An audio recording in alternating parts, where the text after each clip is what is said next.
You've been here before, and then, without warning, without reason, and without any logic, you blow it all up. You skip the workout that's becoming automatic. You pick the fight that did not need to happen, and you scroll until 2 a.m. when you know exactly what that costs you. And afterwards, you sit amongst the rubble and you mutter the most damaging sentence in all of the human vocabulary. What's wrong with me? Well, I'm here to tell you that there is nothing wrong with you. Something is working exactly as it's supposed to, just not in your favor. Today, I'm going to show you the architecture of self-sabotage, how it's built, why your brain runs it, and perhaps most importantly, how to dismantle it without fighting yourself. Part 1. The blueprint.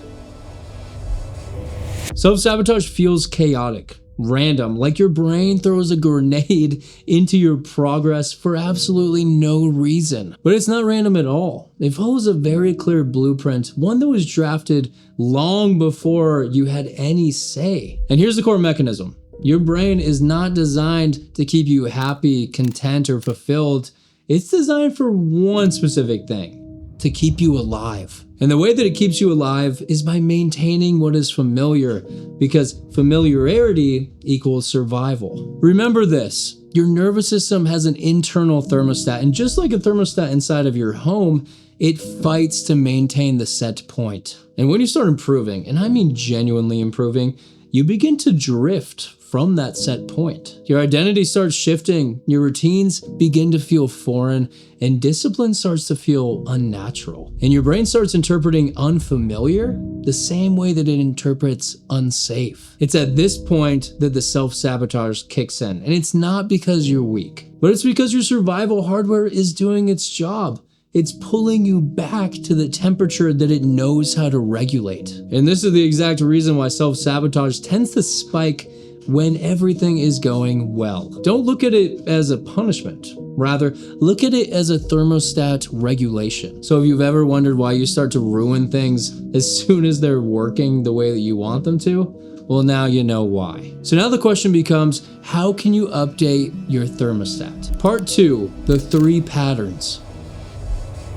In my experience, both personally and from studying this topic extensively, self-sabotage tends to express itself through 3 reoccurring patterns. And identifying which one is running in the background of your life is the first step to dismantling it. Pattern 1, the comfort retreat.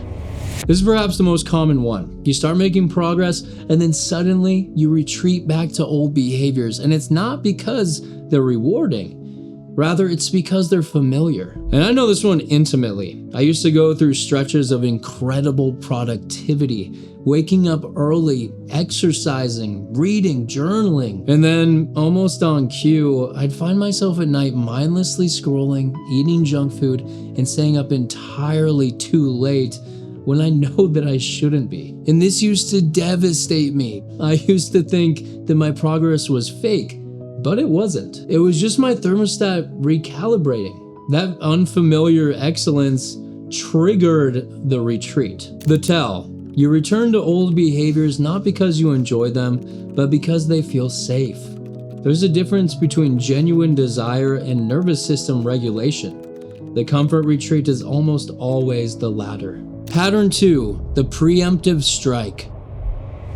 This one is a lot subtler. Instead of retreating after progress, you destroy the progress before it can be taken from you. You quit the job before you can get fired. You end the relationship before you can get hurt. You stop trying before you can fail publicly. Your brain runs a simple calculation. If I can destroy it myself, then at least I control the loss. Controlled pain is preferable to unpredictable pain, at least according to your amygdala. The tell. You find yourself creating crises or making impulsive decisions right when stability begins to feel real. You might even feel a strange relief after the destruction because the tension of waiting for it to fall apart is finally over. Pattern 3, the invisible ceiling. This one is the quietest and most insidious because you don't dramatically retreat or destroy anything. You simply plateau. You hover at the same relationship qualities, the same fitness level, the same productivity routines. never quite breaking through, but never quite falling back. This happens when your internal identity has a gap. Deep in your programming, there's a belief, usually inherited but rarely examined, about how much you're supposed to have, how much happiness is safe, and how much success won't ruin your belonging. Now, I've hit this ceiling more times than I can count. With my channel, with my fitness, with my relationships, and each time the ceiling felt like reality, like I had actually hit my natural limit. But it was just my thermostat's limit. The tell, you consistently reach the same level and then mysteriously lose motivation or get distracted. The distraction isn't the problem. It's the ceiling creating the distraction. Part 3, the dismantle protocol. Now that you see and understand the blueprint and you have identified your specific pattern, how do you dismantle it? Well, I'll start by telling you what not to do, and that's fighting it. Because any battle, any war against your nervous system is one that you're destined to lose. Instead, you work with the architecture. You update the thermostat gradually so that your brain can adapt without triggering a full retreat. Step 1, name the pattern in real time. The moment that you catch yourself sabotaging, don't judge it. Rather, just name it. This is the comfort retreat. I'm not craving junk food, I'm craving familiarity because the progress feels foreign. This is the preemptive strike. I'm not actually unhappy in this relationship, I'm terrified of what it means if it works. This is the invisible ceiling. I haven't lost motivation, I've hit my identity's upper limit. Naming it is so important because it creates a distance. You shift from being the sabotage to observing the sabotage. And within that gap between stimulus and response is where your power lives. And if this process feels familiar, well, it should. Step 2, shrink the unfamiliar. Your brain sabotages what feels too different and too fast. So make the improvement smaller. And I know that this sounds very counterintuitive for ambitious people.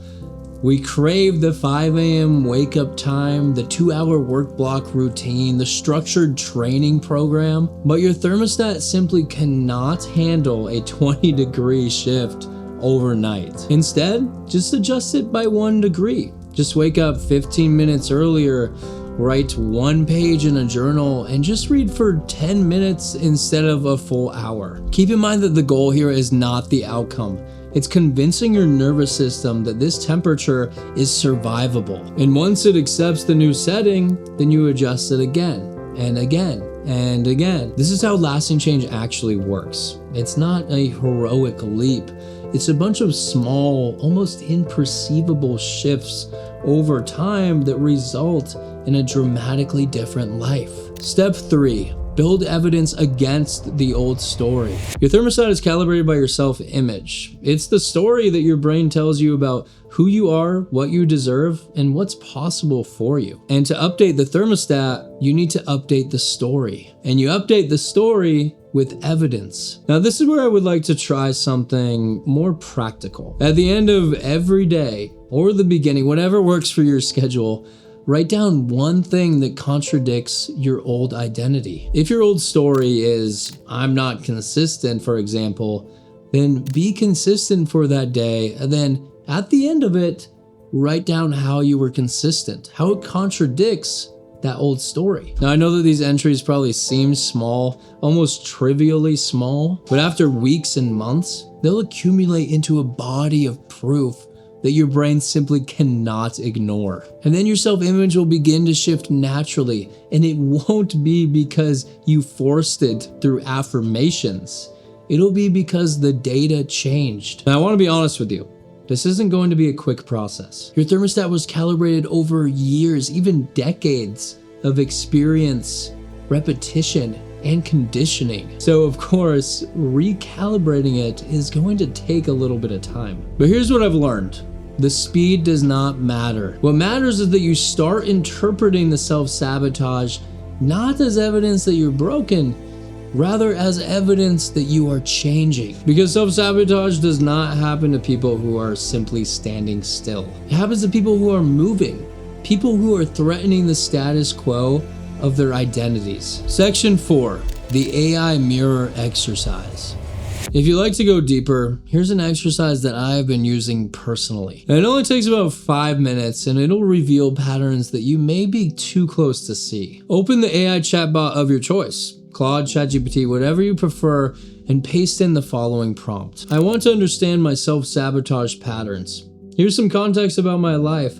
Write 3 to 5 sentences about a recent time you undermined your own progress, what you were doing well, and exactly how you stopped. Based on what I've shared, I'd like you to 1. Identify which sabotage patterns this most closely resembles: comfort retreat, preemptive strike, or invisible ceiling. 2. Suggest what the thermostat setting might be. What belief about myself could be maintaining this upper limit? 3. Propose 3 specific 1-degree shifts I could try this week that would gently push past the current setting without triggering a full retreat. Be direct. Don't coddle me, but don't be harsh either. I want accuracy, not comfort. I've done this AI exercise a few times, and each time the AI illuminated something that I was simply too close to see. Realize that the AI isn't literally reading your soul or anything. Rather, it's reading your words, the ones that you wrote, the ones that you lingered on, the ones that you avoided, and the ones that you rushed past. Conclusion. And within that reflection, there's often a truth that has been sitting right in front of you. Self-sabotage is not evidence that you're broken. Rather, it's evidence that your identity is under renovation. The old thermostat is fighting to maintain a temperature that no longer serves you. And every time that you name the pattern, shrink the unfamiliar, and build evidence for the new story, you're adjusting the thermostats 1 degree at a time. You don't need to overhaul your entire life. You just need to stop punishing yourself for the growing pains. Because the person on the other side of this process, the one whose thermostat has been regulated, whose ceiling has been raised, whose nervous system has learned that unfamiliar does not mean unsafe, that person is already emerging. You can probably feel it. So please, don't let the old architecture convince you that it isn't real. If this resonated with you, then I would genuinely love to hear which pattern you identified with. Drop it in the comments, and thank you so much for watching. If you enjoyed this, please like, subscribe, and share to somebody who may need to hear it. I really appreciate you. Have a wonderful day. Bye-bye.